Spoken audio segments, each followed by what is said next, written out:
জানলে অবাক হবেন, পৃথিবীতে এমন একটি দেশ আছে যেখানে মানুষ অফিস শেষে বাস বা ট্রেন নয়, নদীর স্রোত বেছে নেয় ঘরে ফেরার পথ হিসেবে। দেশটি হলো সুইজারল্যান্ড।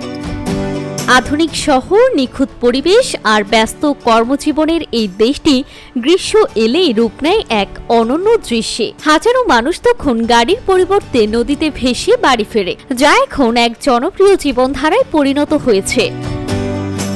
সুইজারল্যান্ডের কিছু শহর, বিশেষ করে বার্ন ও ব্যাসেল অঞ্চলের অফিস পাড়াগুলোর পাশ দিয়ে বয়ে গেছে নির্মল নদী আর রিভার ও রাইন। কাজ শেষে মানুষ সোজা চলে আসে নদীর ধারে। তারা মোবাইল, মানিব্যাগ ও পোশাক রাখে বিভিন্ন জলরোধী ব্যাগে। তারপর সেই ব্যাগকে ছোট ভাসমান টিউব হিসেবে ব্যবহার করে স্রোতের সঙ্গে ভেসে পড়ে।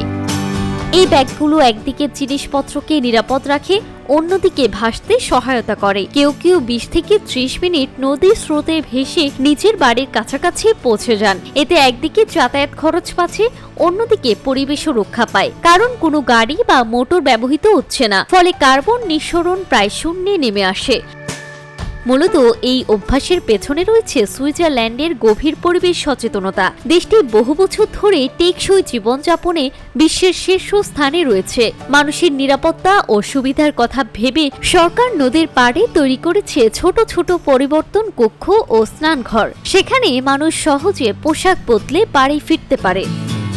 পাশাপাশি নদীর জলমান নিয়মিত পরীক্ষা করা হয়, যাতে এটি সাঁতার বা ভেসে চলার জন্য সম্পূর্ণ নিরাপদ থাকে। বিশেষজ্ঞরা বলছেন, এই যাতায়াত পদ্ধতি শুধু শারীরিক স্বাস্থ্যের জন্যই নয়, মানসিক প্রশান্তির জন্য কার্যকর। Desk report, timeline.